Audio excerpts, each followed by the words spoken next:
Yeah, it will be shorter. We're only going to do 2.5 today. I realize combining 2.5 and 2.6 is too much to do all in one go.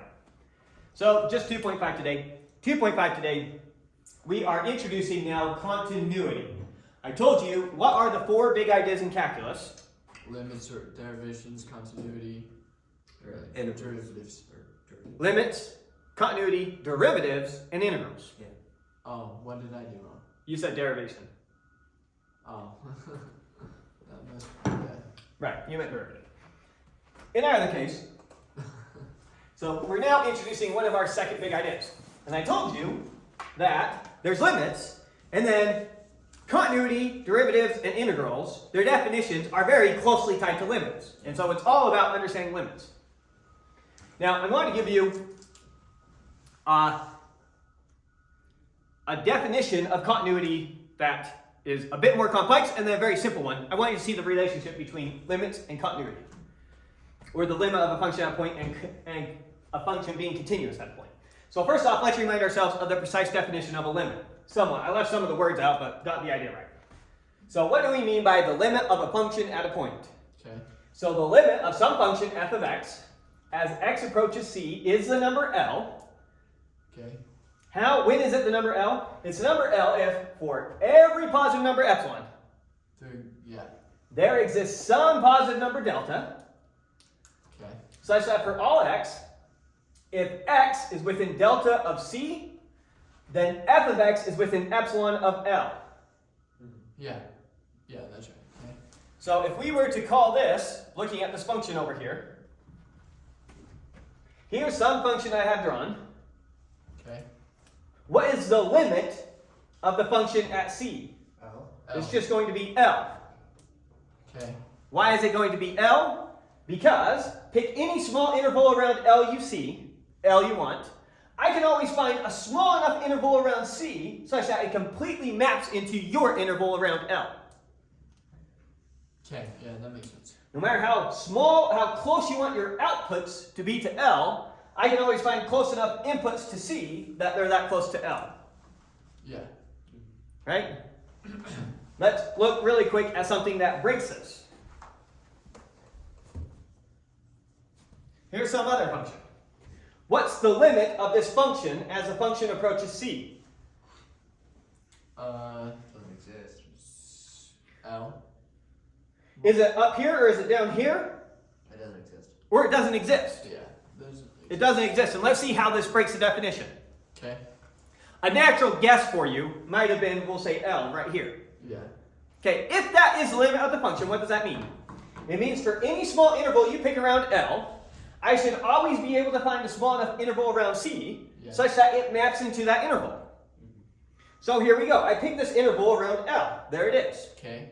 It doesn't matter now how teeny tiny of an interval you pick around C. Some of the points will map over here on the function and will be outside that interval. Yeah. What's the difference between that and the other? Oh. You see how because this function jumps, I can eventually pick a small enough interval that now you can't map completely in my small interval. Yes. And so you see somehow this is breaking us having a limit at a point, whereas this was okay. Yeah. Now remind you of one more point about limits.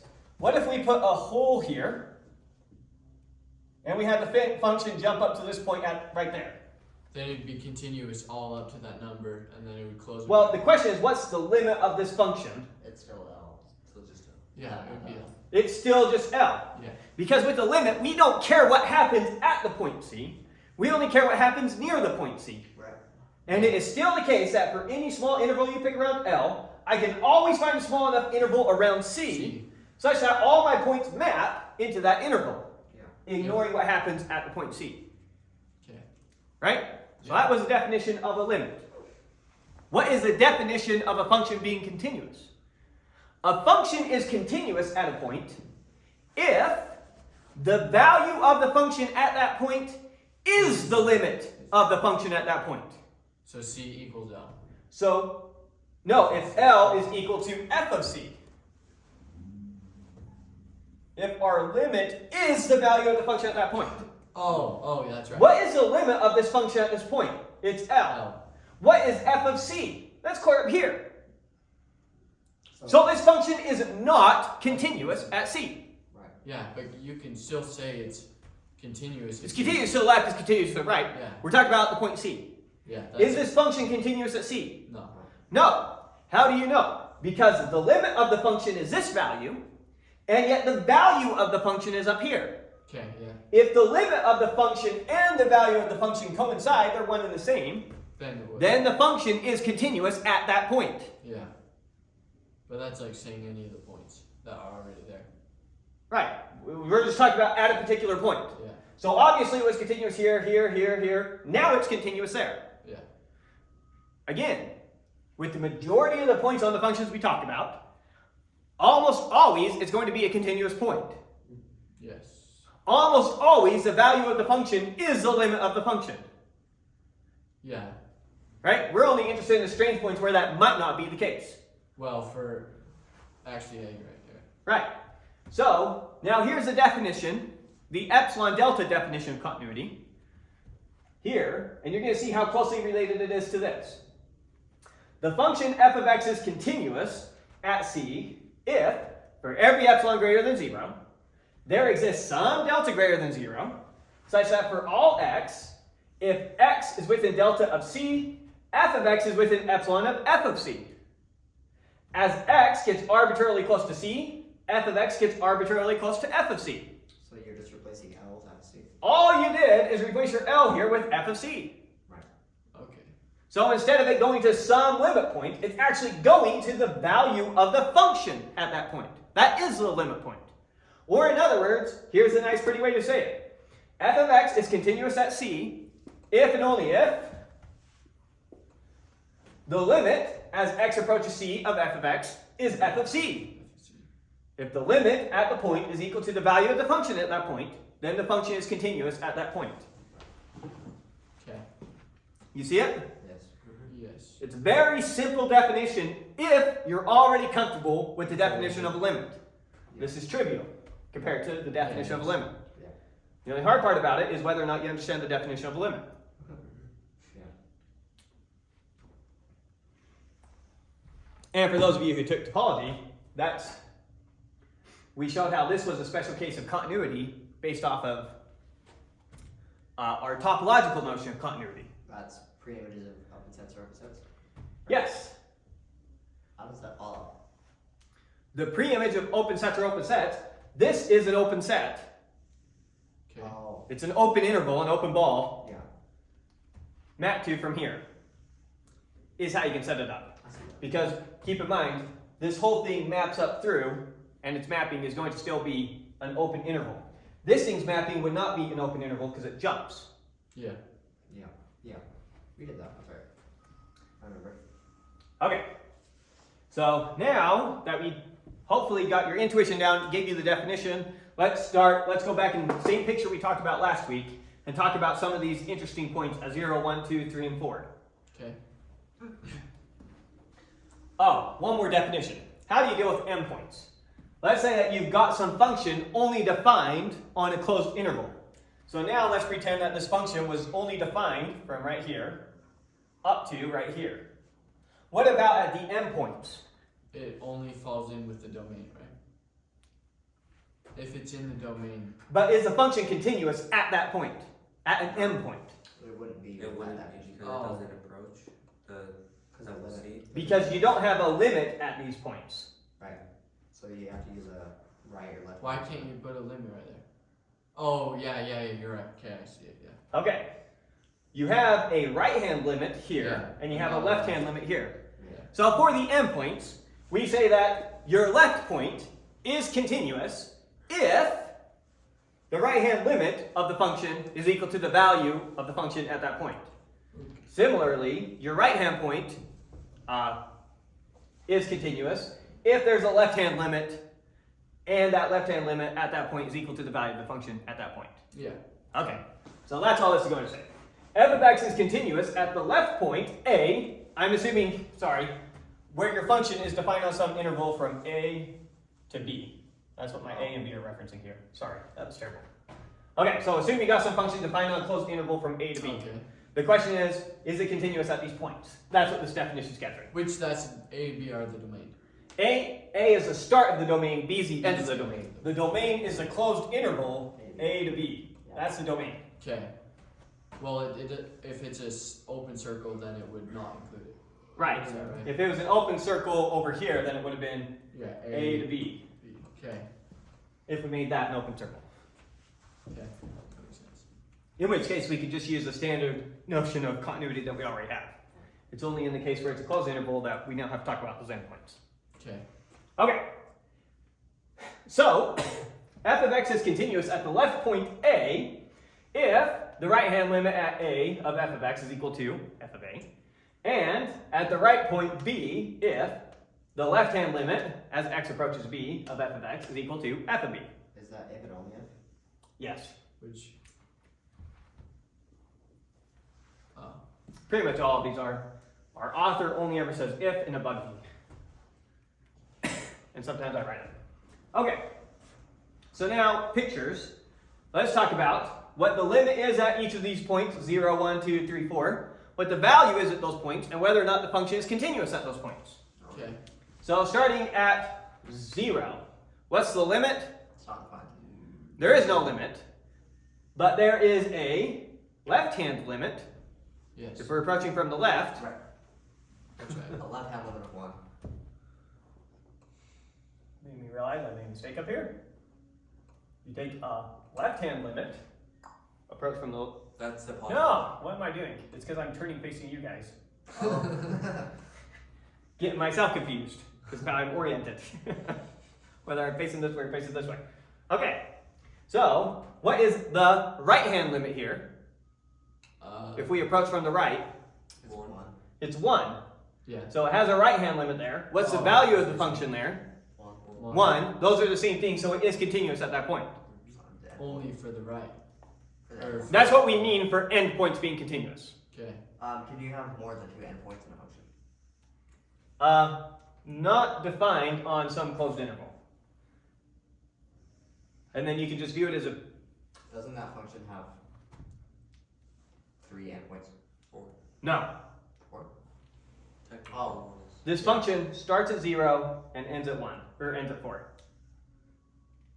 That's its domain. Its domain is 0 to 4. Okay. So you're missing dots somewhere if you're thinking that there's gaps in it. Okay. Gotcha. Make sense? Yeah. Okay. So now let's look at 1. What's the limit at 1? It's It is. does not exist. Doesn't exist. The left hand limit is 0. Yeah. Can it be? If we approach from the left, we get 0. If we approach from the right, we get 1. Yes. Why is it 0 from the left? Because it If I approach from the left, I get really close yeah, to 0. You're not actually. If I approach from the right, I get really close to 1. We don't care what it does at the point when we're talking about limit. We just care what it does really close to the point. Okay. So, not continuous here. Yep. Because the value, there is no limit, and if there's no limit, it obviously can't be continuous. Yeah. Because for it to be continuous, there has to be a limit, and the limit has to equal the value of the function at the point. Okay. Okay. 2. What's the limit at 2? 1. It Yeah, is- 1. The function gets arbitrarily close to 1, yes. as we get arbitrarily close to 2. What's the value of the function at 2? 2. 2. So it's not continuous at that point. Yes. 3. What's the limit at 3? 2. 2. 2. What's the value at 3? 2. So it's continuous there. 4. What's the limit at 4? What's the left-hand limit at 4? 1. 1. What's the value at 4? 1/2. 1/2. And so, Not continuous. not continuous at that point. Okay. So this function is continuous everywhere except for at the point 1, 2, and 4. Make sense? So how would you write that? Just say it. 1, okay. You can write the interval 1, 0 through 4 minus the set. What was it? 1, 2, and 4. You write it like that if you want. Your domain, subtract those points, and there you go. Okay. But, sorry, that's a 1 in there, comma. Make a mess. That's right. Okay. So, that's giving you intuition for this. Let's look at another one. Here's our function. Y equals 4 minus x squared. Instantly, we recognize that as Half circle. top half of a circle. Remind us of how we quickly see that. Square both sides and you get y squared is equal to 4 minus x squared. Move the x to the other side and you get x squared plus y squared equals 4. So this would be a circle with radius 2. Reverse engineering, move that to the side, take the square root, you would get plus or minus the square root there, but we just have the positive one, so just the top half of the circle. Okay. Question, is that a continuous function? Yep. Yes. Now, what do we mean by a function being continuous? We talked about what it means for a function to be continuous at a point. What does it mean for the whole function to be continuous? It means it's continuous at every point in its domain. Right. Yeah. So what is the domain of this function? Negative 2 to 2. Negative 2 to 2. So that's its whole domain. But it's not continuous at negative 2. The endpoint. It includes that endpoint. Okay. So the right-hand limit there Approaches negative 2. approaches 0. Or 0, yeah, sorry. Oh, yeah. It That's right. approaches 0. And what is the value of the function at negative 2? 0. Plug in negative 2. What's 4 minus negative 2 squared is 4. What's 4 minus 4? 0. Square root it.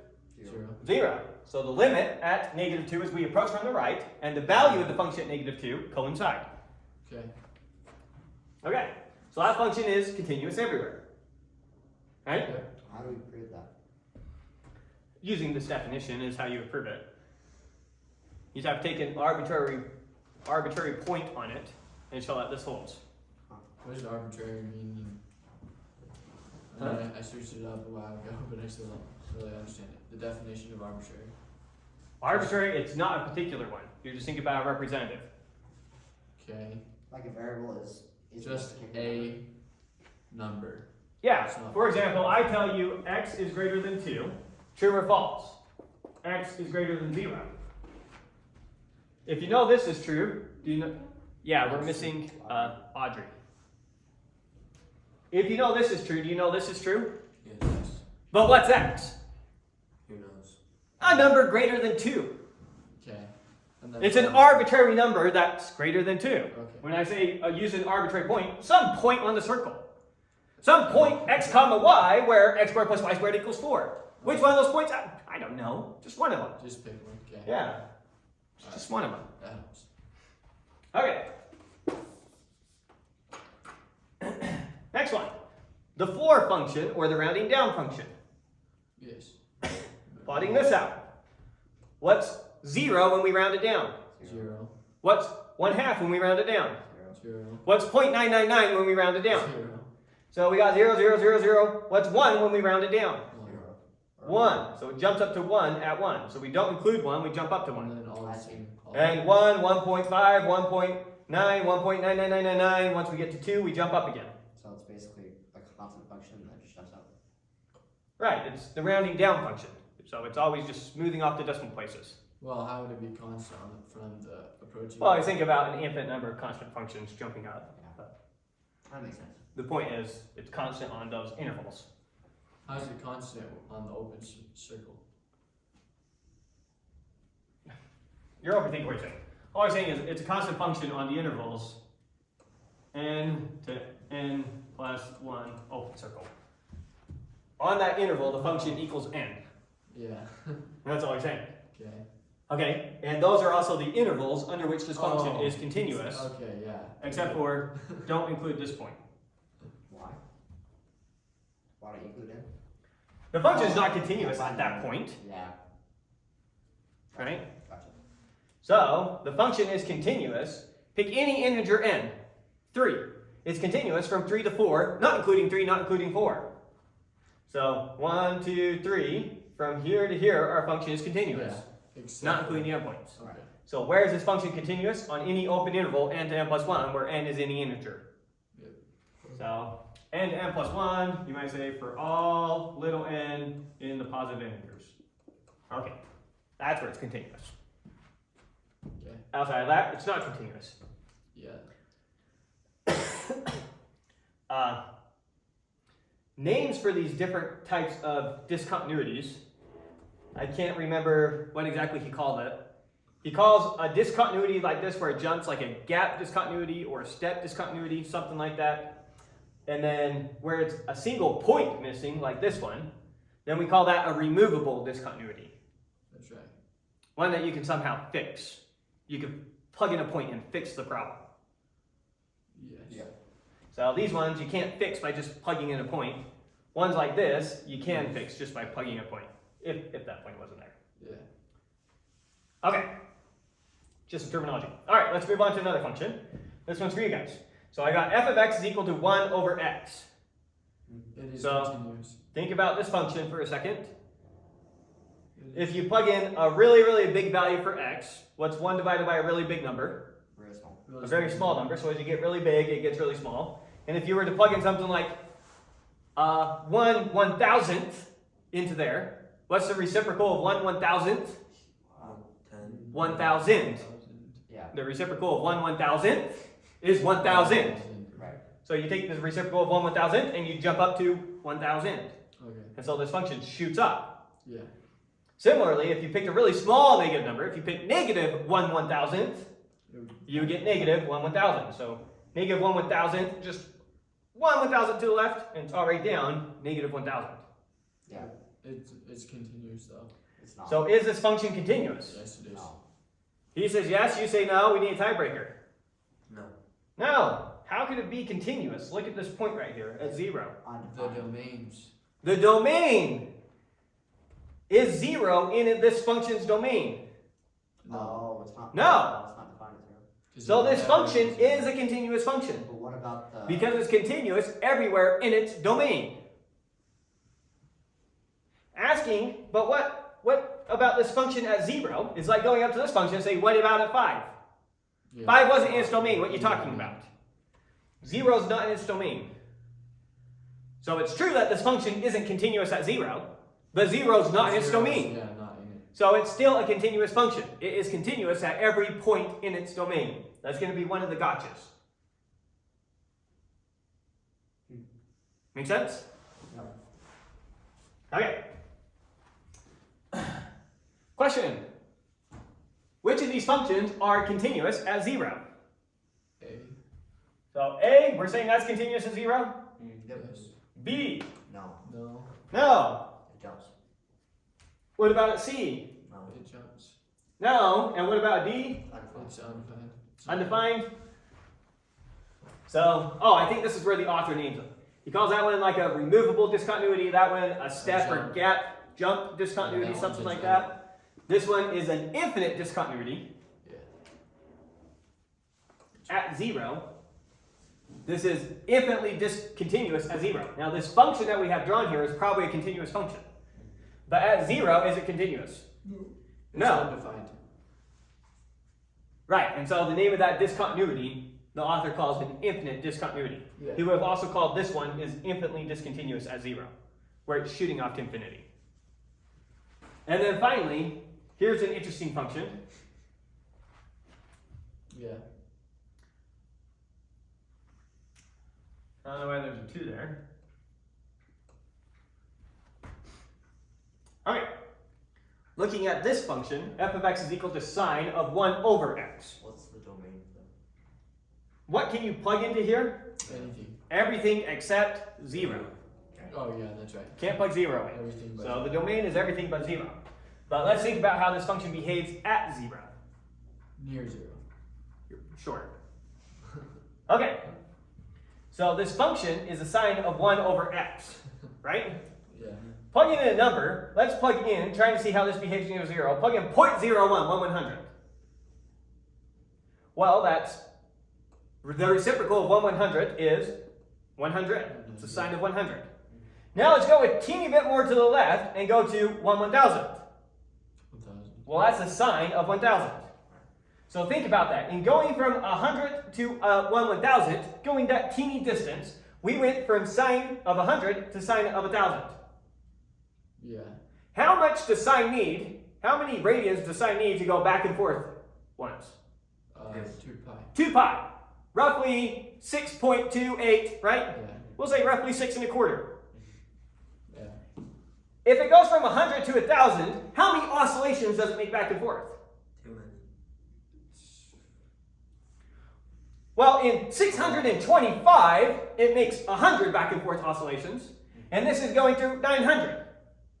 So So it's probably get about 140 oscillations back and forth. Yeah. So in going from 1/100 to 1/1000, I would have to go up and down 140 times to do that. And so as we get closer and closer to 0, this thing is going up and down faster and faster and faster. How do they do that? Represent that?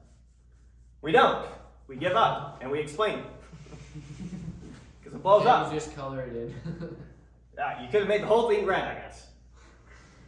But the point is, notice up here, even though it wasn't continuous at 0, the function was still kind of trending towards particular values.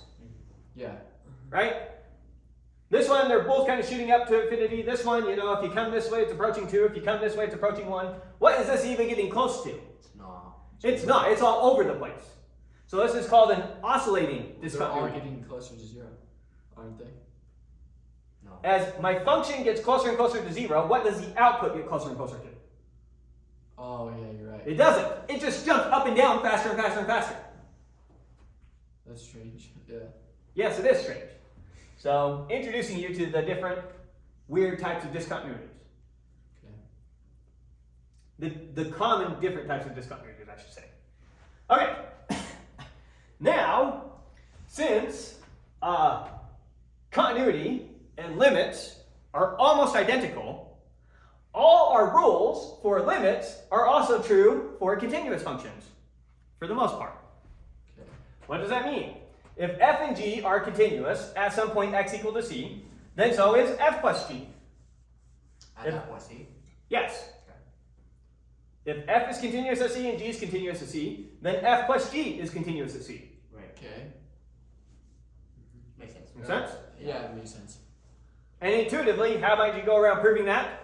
Well, the limit of this function, the limit of the sum is the sum of the limits. Right. So the limit of f plus the limit of g. Yeah. Right? Okay. I think we'll prove one of these just to show you how trivial it is. So I think we'll prove this one. But it's just using your limit laws. And once again, if you have two functions that are continuous at c, their difference is continuous at c. Yeah. If you have two functions that are continuous at c, their product is continuous at c. If you have two functions that are continuous at c, their quotient is continuous at c, as long as g is not 0 at c, What about because I could break it. compositions?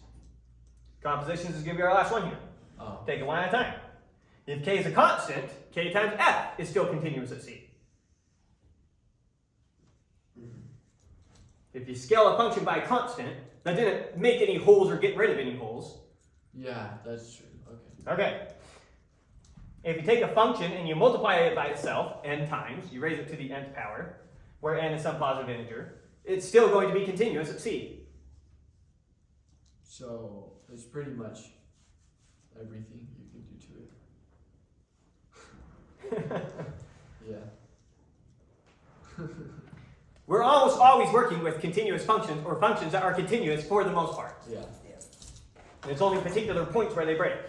And then similarly, if you have some function that's continuous, its nth root is also a continuous function, as long as n is some positive integer. And then finally, the last one, g composed with f is also continuous at c if g was continuous not at c, but at f of c. And that one we will prove. So we'll prove this one, because it doesn't follow in as straightforward a way. Make sense? Yeah. Okay, so first let's prove this one, just to give you a sense for proving these things. So, proof. If f and g are continuous at c, then so is f plus g. Okay. Right? So assume f and g are continuous at c. What does it mean to say that f and g are continuous at c? It means that the limit as x approaches c of f of x is equal to f of c, and the limit as x approaches c of g of x is equal to g of c. Okay. That's what it means to say it's continuous at that point. So then the limit as x approaches c of f of x is equal to f of c, and the limit as x approaches c of g of x is g of c. Yeah. Now, what's our big question? How will I know if f plus g is continuous at c? I need to show if the limit as x approaches c of f plus g Is continuous. is equal to f plus g of c. Oh yeah, that's right. So I need to evaluate the limit, then the limit as x approaches c of this whole thing. Okay. But I already know that the limit of a sum is the sum of the limits. Yeah. And what is the limit as x approaches c of f of c? FC. Or f of x? That's f of c. And what is the limit as x approaches c of g of x? That's g of c. So I show the limit as x approaches c of f plus g of x is f plus g of c. Okay. Yep. Pretty straightforward. Okay. It's basically just using the limit laws that we had from last time. Good? Yes. Okay. Yep. Now, something we already talked about last time. Pick any polynomial function p of x. What's a polynomial function? It's some constant times x to the n plus some constant times x to the n minus 1 plus dot dot dot plus some constant times x squared plus some constant times x plus some constant. Okay. Some polynomial function. Here's an example of a polynomial function. Yep. So we already talked about how for any polynomial function, the limit as x approaches c of that polynomial function is just what you get when you plug in the value to the polynomial function. Yep. Yeah. We talked about it last week and you were already calculating limits of polynomial functions. And you knew, oh, if it's a polynomial, then the value of the limit is just what you get when you plug in the point. Yeah. That's identical to saying the function is continuous at the point. Yeah. The limit as x approaches c of any polynomial is just p of c. So Or in other words, every polynomial is continuous at every point in its domain. Oh yeah. Yep. Okay. Make sense? Yep. Which we would have guessed. Okay, so we've got some polynomial is equal to x squared plus 4x minus 5. Okay. Question, is this function continuous at 2? Yeah. How would you check? Well, the limit as x approaches 2 of p of x is equal to 4 plus 4 plus 8. I did that wrong. Wait. What? I thought about it like this. Whoops. All right. I guess I could just fix my answer there. All right, so here's some polynomial function. Okay. What is the limit of this function as x approaches 2? It's the limit. It's the function at 2. You've been doing this on your homework, right? Yeah. Yeah. What's the limit as x approaches 2? If Yeah. x gets really, really close to 2, then x is really, really close to 2. Really close to 2. And something really, really close to 2 squared is Really close to 4. Really close to 4. basically 4. So you got 4 plus 2 times 2 is, 4. so 4 plus 4 is 8. 8 minus 5 is 3. 3. So the limit as x approaches 2 of this function is equal to 3, Yeah. which is exactly what you get when you plug 2 into the function. Yeah. Okay, there you go. So the function is continuous at 2. Shocker, shocker. Okay, and once again, same as from last time, if p of x and q of x are polynomials, then their quotient, p of x over q of x, is continuous at any point x equal to c, provided that it doesn't make your denominator 0. Yeah. Because the value of a quotient of polynomials, or the limit as x approaches c of some quotient of polynomials, is just what you get when you plug it in, Yeah. which means it's continuous at that point. Yep. Wonderful. Okay, let's really quick show that Didn't we say that for number 4 on that? There. Up here. If f and g, yeah. Isn't that saying the same thing as your note? yes. Yes. Yeah. The note is reminding you that this is something we already said last time. Yeah. Oh. So that's what the note is. We knew this from last time, we knew this from last time, Okay. and confirming what you were hopefully already thinking about with your homework to tie it. Yeah. So usually that's what note is this isn't new, this is something I said earlier, remind you about it because I think it's relevant to help you make a connection. Anyways, so now let's prove that the absolute value function is continuous. Okay, I just decided to define it in the most straightforward, easy way for us to work with. What's the absolute value of x? Well, it's x if x is greater than 0. What's the absolute value of 2? 2. 2. So if it's a positive number, the absolute value function just spits out that number. Okay. What's the absolute value of 0? 0. 0. 0, so it spits out 0 if you plug in 0. Why do you have to? You don't. Okay. It's just a simple way to define it. And now, what is the absolute value of the function if you plug in a negative number? What's the absolute value of negative 2? 2. Negative 2, which is 2. Right. Yeah.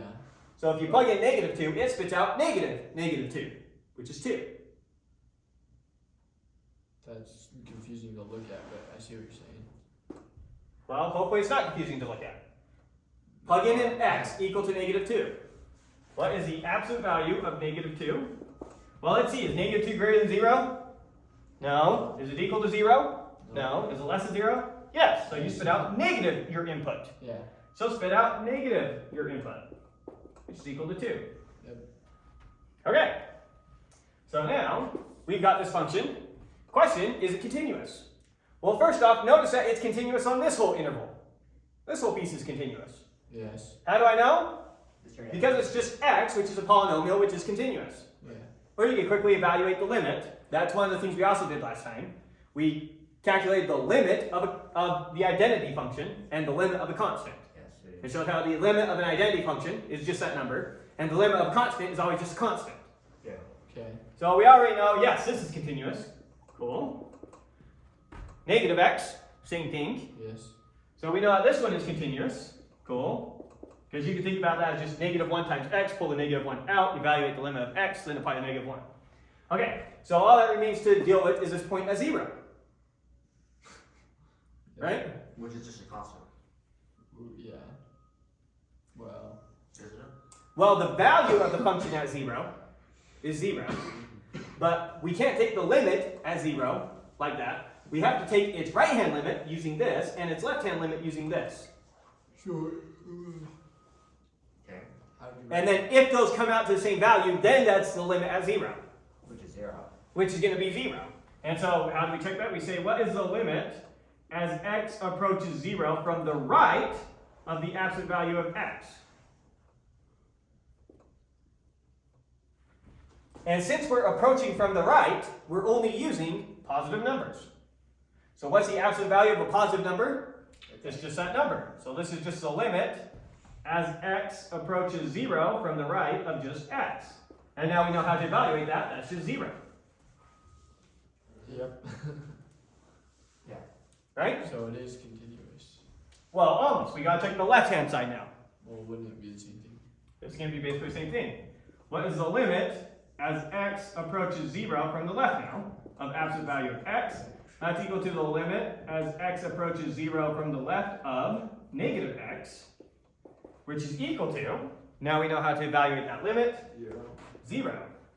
You could have said, pull out the negative 1 times 0, and then said 0, but that's not a huge leap. Okay, so the limit of this function at 0 is 0. What's the value of the function at 0? 0. 0. Therefore, the function is continuous at 0, therefore it's continuous everywhere. Yep. Make sense? Mm-hmm. Okay, Um, and go ahead. You say it's continuous on R. What do you mean by the on R part? Oh, on the entire domain of real numbers. It's continuous everywhere on R. Oh. Sorry. What's the domain of this function? It's all of the numbers. All the real numbers. So it's continuous across all real numbers. Okay. Good, just that it's continuous. And you understand its natural domain is all real numbers. Yeah. Okay. So now, using the fact that absolute value is continuous and these rules, we can quickly argue whether or not other functions are continuous on their natural domains. So looking at this function, is it continuous? Yeah. Yes, it is. Well, yeah, it's a polynomial, so why not? How do you know? You know that polynomials are continuous. I can think about this function as g of x is equal to x to the 1/2, and I can, or the square root of x. And I can think about f of x is equal to x squared minus 2x plus 5. Okay, is f of x continuous? Yes. Yes. How do I know? All my polynomials are continuous. Is g of x continuous? Yes. Yeah. Yes, because x by itself is continuous, and so any nth root of x is also continuous. Yeah. Using that rule. Okay, now I'm composing, this function now is just g of f of x. Oh, that's, yeah, okay. And so this is g of f of x, and function composition preserves continuity, Yeah, it's continuous, obviously. Which it is. which it is. Yeah. So that's continuous, their composition is continuous, and so yes, this result is continuous on its natural domain. Is that how we'll have to solve it in homework? That way? Break it Well, down? I want you to see, I don't really care too much about how you do it on your homework. I want you to understand the thinking you're using rather than just blindly saying yes or no, yes or no. Okay. See how our rules are actually giving it to us. Okay. right? Yep. So again, That's awesome. looking at this one. Is the numerator continuous? Yes. Yes. Yes. How do I know that? First off, I know x by itself is continuous. Therefore, x squared is continuous. Oh yeah. Therefore, the third root of x squared is continuous. And so the whole numerator is continuous. Is the denominator continuous? Yeah, it's just polynomial. And so, continuous over continuous is continuous. Using this rule. Okay. Yep. Next one. X minus 2, is that continuous? Yeah. Yes. Yeah, polynomial. X squared minus 2, is that continuous? Yes. Yeah. Continuous over continuous? Continuous. Continuous. Continuous. And now, since function composition preserves continuity, when I take that function and I run it through the absolute value function, since absolute value is continuous, this whole thing is continuous. Right. So that's why we had to prove the absolute value thing separately. Okay. So we had these basic rules, and then we did the absolute value separately, and that gives us everything we need for the majority of the expressions you'll see in this class, of equations. Let's try another one. Look at this. Is x continuous? Yes. Is sine of x continuous? Yes. Yeah, that one we're just relying on your intuition. There's no proof that sine of x is continuous that we have. But yeah. You can do the proof if you want. I'm not saying it's hard to do. I'm saying we're not going to go over it. So relying on your intuition there, obviously. So continuous times continuous is continuous. Denominator is a polynomial, so it's continuous. Continuous over continuous, continuous. We already showed the absolute value is continuous, so compose that with the absolute value function. Continuous. Yes. Okay. All right. So off to a good start. Any questions with any of that? I think we're good. All right. Let's move to the next board and do our only two proofs. Oh, I guess we did a little proof there. And one of our other proofs will also be a little proof. Yeah.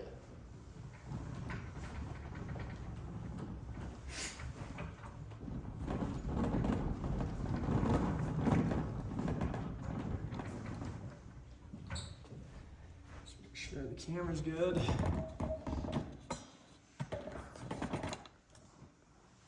I can see all of that up to the eraser.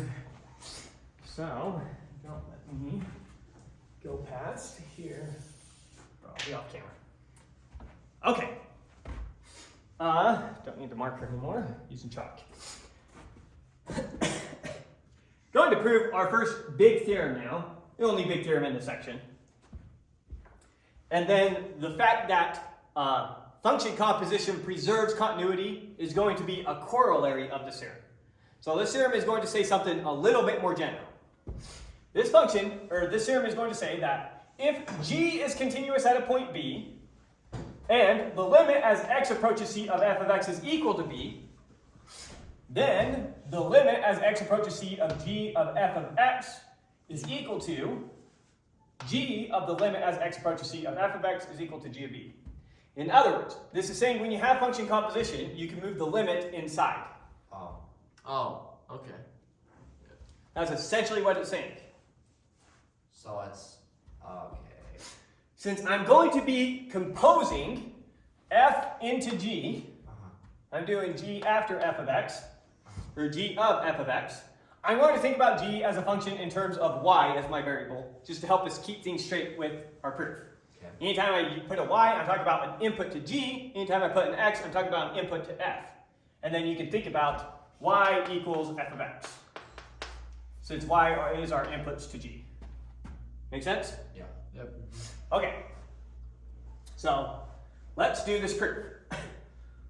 Remember, I'm trying to show that the limit as x approaches c of g of f of x is equal to g of b. That's the limit I'm trying to prove. Yes.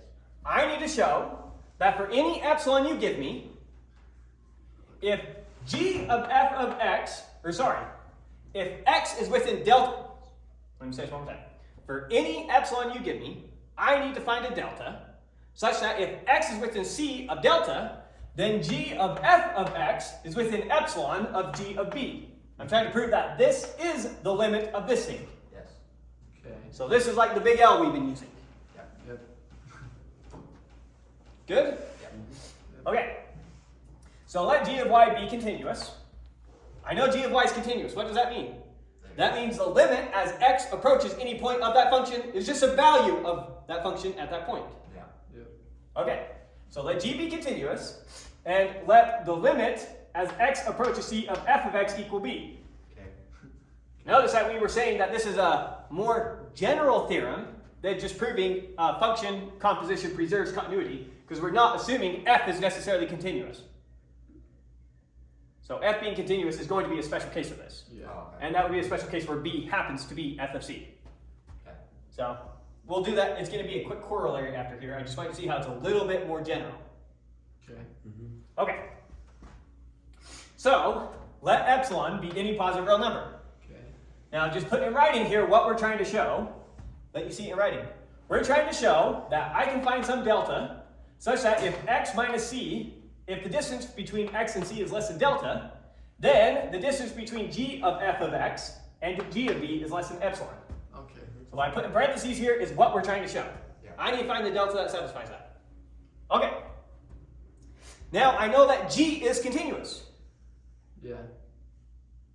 What does that mean? It means for any positive epsilon I give it, there must exist some delta such that, well, just say here, since g is continuous and there must exist, I'm going to call it some delta 1, because it's not going to be the ultimate delta I'm looking for. This is a middleman step. So, since g is continuous and there must exist some delta 1 greater than 0, such that if my input to g is within delta 1 of b, then my output of g is within epsilon of g of b. That's what it means for g to be continuous at b. As my y's get arbitrarily close to b, my g of y's get arbitrarily close to g of b. Make sense? Yes. Okay. So I know that if I have a y whose distance from b is less than delta 1, I for sure have a g of y whose distance from g of b is less than epsilon. Yes. Okay. Good? Yeah. Yep. So I've used the fact that g is continuous. Now I need to use the fact that the limit as x approaches c of f of x is b. Okay. Okay. So since the limit as x approaches c of f of x equals b, then for any positive number you give me, I'm going to pick delta 1.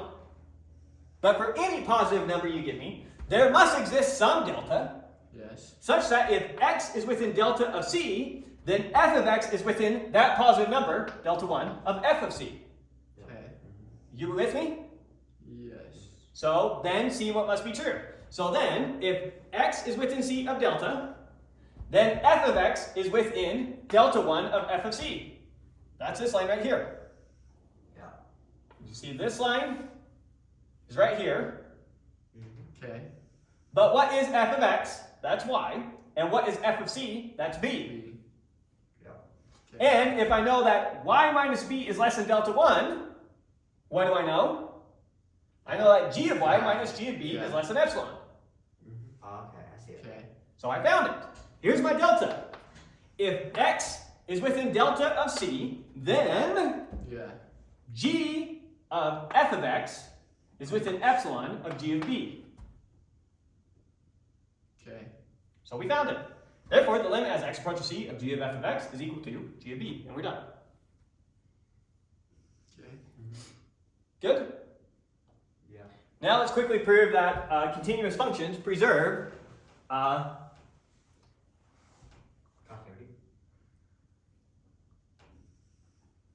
function composition preserves continuity. Continuous functions preserve continuity is what I was about to say, and I knew I didn't make any sense. Okay, so quick corollary now. So if f is continuous at c, and g is continuous at b, which is equal to f of c, then g composed with f is continuous at c. Exactly what we said over there, just now proving it. Okay. And it's going to follow from this almost immediately. So let f be continuous at c. Okay. Let b be the value of f of c, whatever that is. Yeah. And let g be continuous at G. b, not g of b. Let g be continuous at b. Because b is what you plug in. Right. Right? Okay. So then, what are we trying to prove? We're trying to prove the limit as x approaches c of g of f of x is equal to g of f of c. So now, what is the limit as x approaches c of g of f of x? well, using our theorem up there, that's the same thing as g of the limit as x approaches c of f of x. But what is the limit as x approaches c of f of x? B. It's just f of c. Yeah. So Yes. Oh, yeah. Because this is continuous. Yeah. Yeah. Make sense? Yes. So the limit as x approaches c of f of x is equal to b, or f of c, however you want to say it. So it's G of B. Okay. Oh, okay. Yep. Yep. Makes sense. Maybe putting the b in there was a bad idea. Probably makes more sense just to go straight to the g of f of c. I just wanted to also specify that was g of b to remind you that we knew g was continuous at that point. But there we have it. So easily falls from that. Good? Yes. Okay, yep. Okay. Now again using these facts, let's calculate some limits. Now from here on out you don't need to specify all the rules. The point is, can you start doing this type of thing in your head? Start thinking about it. Okay. So first thing we know is, oh, we can take the limit inside of our function. Yeah. So the limit of cosine of something is the same thing as the cosine of the limit of that something. Yes. So I know that this is equal to the cosine of, and I can take my limit inside. What's my limit as x approaches pi halves of 2x? 2 pi half. 2 pi halves. What's that? Pi. Pi. 2 pi halves, which is the same thing as just pi, right? Makes sense. You see that? Yeah. Plus the sine, again, the limit as x approaches pi halves of the sine, or just move the limit inside and take the limit of the pieces inside of sine. Yeah. Yeah. And what is the limit of 3 pi halves? 3 pi halves. 3 pi halves. The limit of a constant is just a constant. Yep. Plus, what's the limit of x as x approaches pi halves? Pi Pi halves. halves. Pi halves. Okay, so what's that equal to? 2 pi. It's cosine of pi plus the sine of 2. So it's like 2 pi. 2 pi, which is the cosine of pi plus, what's the sine of 2 pi? 0, which is equal to Cosine of pi. cosine of pi, which is equal to -1. -1. There's our answer. Okay. Cool. Good? Yep. Okay. Yep. Intermediate value theorem. Unfortunately, we're not proving it, just explaining it. We do this in topology, right? Yes, we did. It's not that bad. I debated doing it. If I would have thought ahead of time that I wasn't covering 2.6, I would have come ready to do it. There's just one little piece that you have to work with. Anyways, if f of x is continuous on a closed interval AB, so it's continuous on some closed interval, so this is our domain. So if our function is continuous on some closed interval AB, and if y naught is any value such that y naught is between f of a and f of b, Okay. I guess f of a isn't necessarily the smaller one here. I shouldn't have said it that way. Assumed it. Yeah, if f of a were the smaller one. Yeah. It could have also been f of a is greater than or equal to y naught is greater than or equal to f of b. I just meant y naught Well, is that's between what it f is. of a and f of b. Right. Okay. Yeah. That's what I meant. Sorry. Shouldn't have said that. So, if y naught is any value such that y naught is between f of a and f of b, maybe equal to them, but between them, Yeah. then we are guaranteed that there exists some point c in the closed interval a to b such that f of c is equal to y naught. Pictorially, what does this mean? Let's draw two pictures. Okay. So I've got some function here defined on the closed interval a to b. Some random function. Good? Okay. At a, here's the value of the function, f of a. At b, here's the value of the function, f of b. Okay. What the intermediate value theorem says is pick any number between f of a and f of b. Call it y naught. I pick this one. Completely random. Just pick some number between f of a and f of b. Okay. So we pick this value right here. Then we're guaranteed that there must have been some point between a and b, namely c, such that c matched to that point. Yeah. Yeah. So that's what we mean by the intermediate value theorem. Now this says that there must be some point that does it. It doesn't tell us how many points do it. It just says there. There's at least one point that does it. Let me give you another example. Here's some function. Pretend it doesn't kind of go back on itself. Pretend it passes a vertical line test. But here's, yeah, Okay. drew it kind of back. Here's a function defined on a closed interval, right? Here's a, here's f of a. Okay. Here's b, here's f of b. Pick any point between f of a and f of b you want, call it y naught. we're guaranteed that there's some point C that maps to there. Yep. Now notice that our C could have been also right here. Could have been anywhere. Our C could have also been right here. Well, there's 3 points that it could have been. Oh. All we're saying is we're guaranteed that there is at least one point between A and B that maps up to this point. Yeah. Now notice that there were points between A and C that mapped up to this point, which is outside that boundary. Yeah. Intermediate value theorem has nothing to say about that. All it says is that pick some value between f of A and f of B, and we're guaranteed there's at least one point that maps to it. That's it. Okay. With me? Yeah. How is this useful in application? There's a corollary if you have a function that goes into negative and that goes into positive, you know that it has to cross 0 at some point. Yeah, there could be some corollaries of it. What this is often used is for quickly making sure that the problem you're working on even has a solution before you even try to figure out what the solution is. Now, I'm going to give you really dumb versions of that, but that's one of its main practical applications. The solution. So we're going to prove that x cubed minus x minus 1 equal to 0 has a solution. We're not finding the solution, we're just making sure that this thing even has a solution. Okay. You with me? Yeah.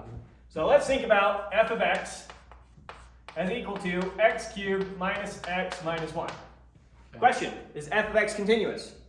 Yes. That satisfies the intermediate value theorem. Yep. And satisfied it. No, it does.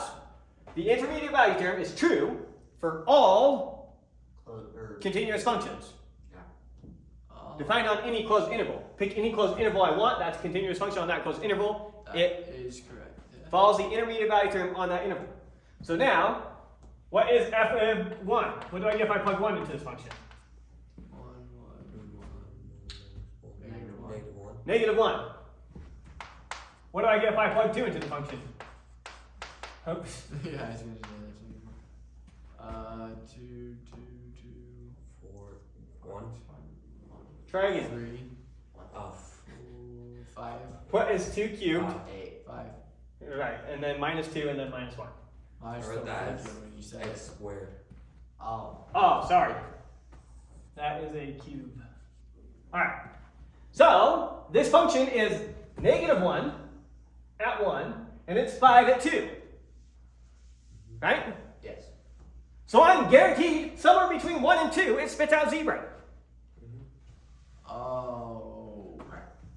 So I'm guaranteed, so I pick my y naught equal to 0. Then I'm guaranteed that there exists some c in the closed interval 1 to 2,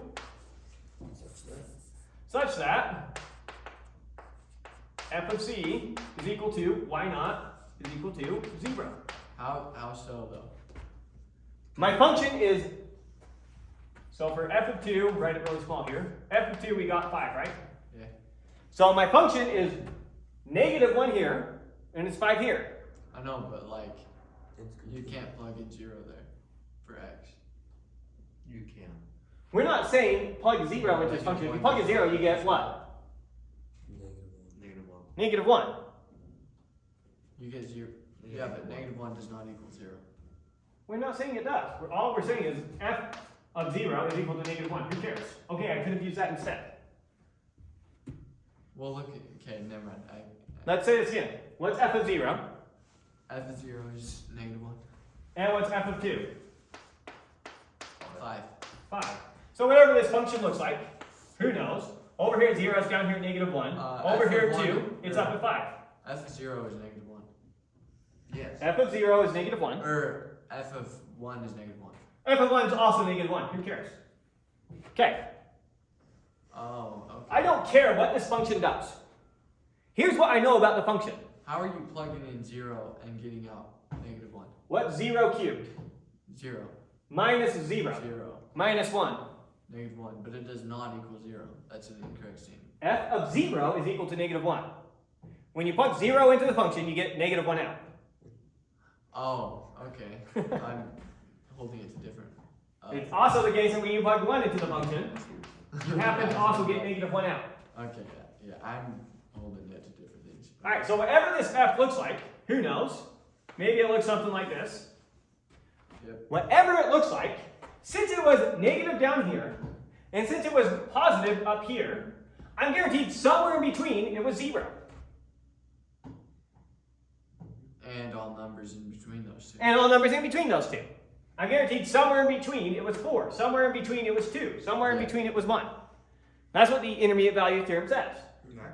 So since I know that the function is -1 at 1 and it's 5 at 2, then somewhere between 1 and 2 would spit out 0. Yep.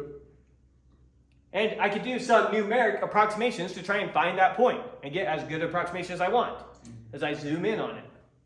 Okay. Right? Yep. Okay.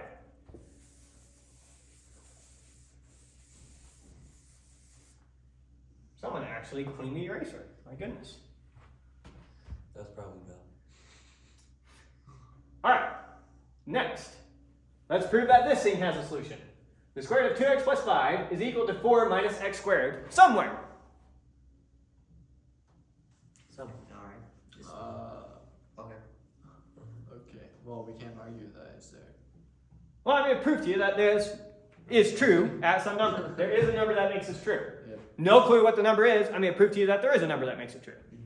Okay, so let's try this out. So first off, I'm going to let f of x equal the square root of 2x plus 5. 2x plus 5 minus 4 plus x squared. Okay. Why are you minusing them? This is equal to 0 when these two are equal to each other. Wait, what? Say that again. Huh? This whole thing equals 0 exactly when this piece is equal to this piece. Oh, yeah. That's okay. Move this to the other side. Oh. Okay, we all good now? Yeah. Okay, so here's our function. Saying that this is equal to this somewhere is identical to finding the x that makes this equal to 0. Okay. Where's me? Yeah. Okay, and let's plug in some numbers. What's f of 0? Square root of 5 minus. Root 5 minus 4. So we get square root of 5 minus 4, which is equal to a negative number. Who cares? Because square root of 5 is definitely smaller than 4, right? Yep. Square root of 16 is 4. So square root of 5 is much less than 4. All right, let's plug in, I don't know, hopefully 1's enough. Should we go 2 just to be safe? Let's look at f of 2.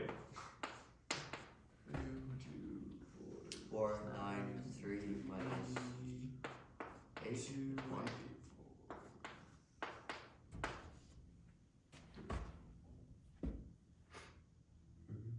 Right?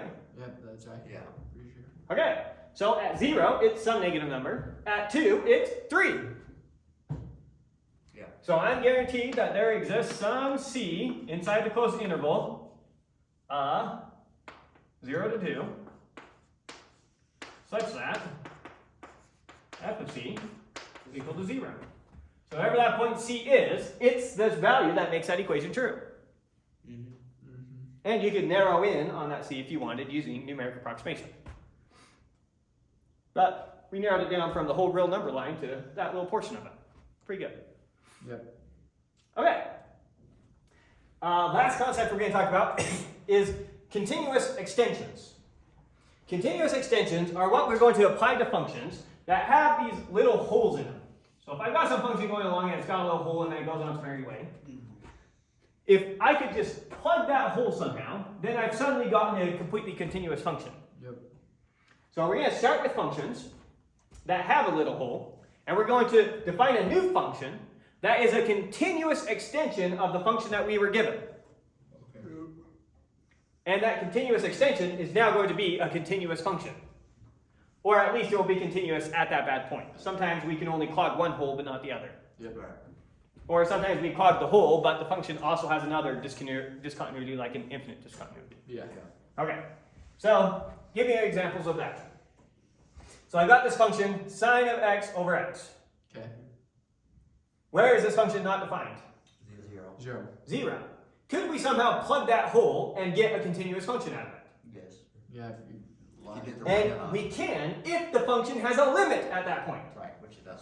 What's the limit as x approaches 0 of sine of x over x? 1.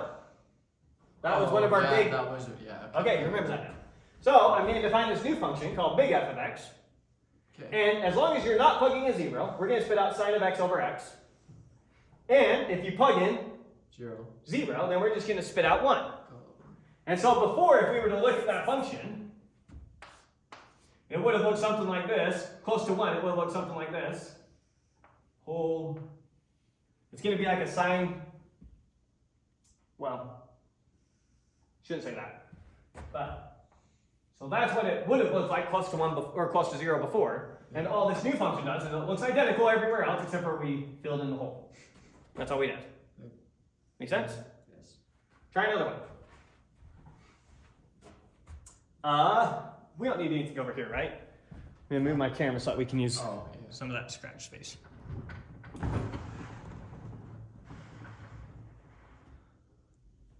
I don't know if oh well. I just won't make reference to any of that in case I'm tempted. Maybe that eraser's not as clean as I thought. Okay. So let's look at this next one. I've got x squared plus x minus 6 over x squared minus 4. And I want to, the problem your book's going to give you is something like, come up with a continuous extension of this function at the point x equals 2. Yeah. Notice if you plug in 2, what happens? You divide by 0. You divide by 0, doesn't work. So what are we going to do?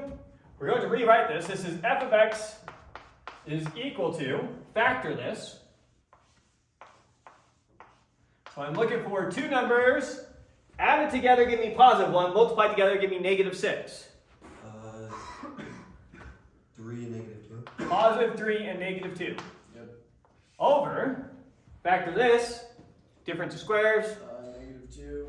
x minus 2, x plus 2, right? Yep. Cancels. One of those cancels out. Now you see that these two cancel out, and we're left with x plus 3 over x plus 2. And then you're supposed to plug it in. Well, now plug in 2. What do you get? 5 over 4. 5 over 4. Which would have been exactly the limit of this thing at 2 if you would have calculated its limit. Yeah. 1 and a 4. 5, 4. So now this function is defined at 2. Yeah, 1 over. So here's our new function, Yeah. right? And it just filled in that hole. So typically, when you've got these two factors that show up top and bottom, that's telling you you have a little hole at 2. That's what that's telling you, I see. Okay. right? Yeah. Let's do another one. X squared minus 1 over x minus 1. So f of x, this is one we've already worked with earlier in the class. 90% sure. Might have been, Yeah, for sure. yeah. It could have been plus 1 down here. I'm not sure. But anyways, x squared minus 1, that's a difference of squares. So that's x minus 1 times x plus 1, right? Yep. All over x minus 1. What does that equal? X plus 1 over 2. X plus 1. As long as we're not plugging into point 1. And now we can plug into point 1 and it behaves fine. Yeah.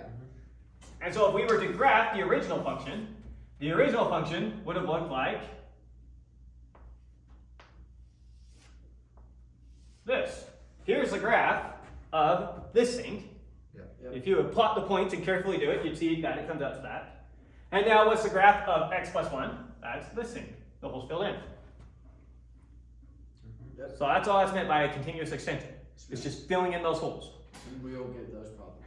Yeah, and you'll have to do something like look at what the limit is at that point and just set the function equal to the value of the limit at that point. Just Or it's going to be some algebraic expression like this and there's some canceling out that you can do that gets rid of your bad point. And the answer would have been 2 for that last one. This one? No, here's your answer. Here's the new function. Here's the new function. You were given this function and you were told to come up with a continuous extension of it. Come up with a new function that is no longer broken at this point. So you could have been given this function. That still gives the same results. The results everywhere else, But that 1 point. but now that 1 point we filled in the hole. We made the value of the function at that point equal to the limit of the function at that point. So the rest of the numbers follow the original and that bad point follows the new. Right. This Piecewise. function is identical to this function. The only difference between this function and this function, if you graph it, is that this function has a little hole right here. Huge too. And so it's not defined there. Yeah. Couldn't you just do a piecewise function for every one of them? Yes, Isn't that the goal? You want to write. But it's ugly. Which one is easy? This is a more elegant answer than doing a piecewise function with that mess. Yeah. So in some sense, you're not really simplifying it as much as you can. Yeah. It's kind of like his answers on tests. Yeah. So, no, don't do that. Only do the piecewise function if there's not a way of simplifying it. How do you know if there's a way of simplifying it or not? The answer in the back will be different from yours. Alright, so that's it for today, discontinuity. Any other questions with that? What are we doing next week? Next week we are doing basically limits involving infinities and learning how to work with asymptotes. I have to just watch the lecture again. Do we have a test next week? No, so the test is going to be the week after next week. Perfect. I might change when we do our midterm in this class. I have it very lopsided. Well, Yeah, I have us taking the midterm after covering 2/3 the material rather than half. Oh, you don't do it at the end of semester? Right now, it would push a little bit past end of semester, I see. I think. It might still fit in before end of semester, but that would just mean we're covering most of the material in the first half. It's because the first time I taught this, I was trying to cram through it really quick in preparation for physics and just get started on the physics as soon as possible. Right. And so I didn't worry about teach that. this So in night you might class take the that. first time you ever taught it? No. Why was Parley Because he showed up and wanted to be there. We could try and lecture. You can ask whatever questions you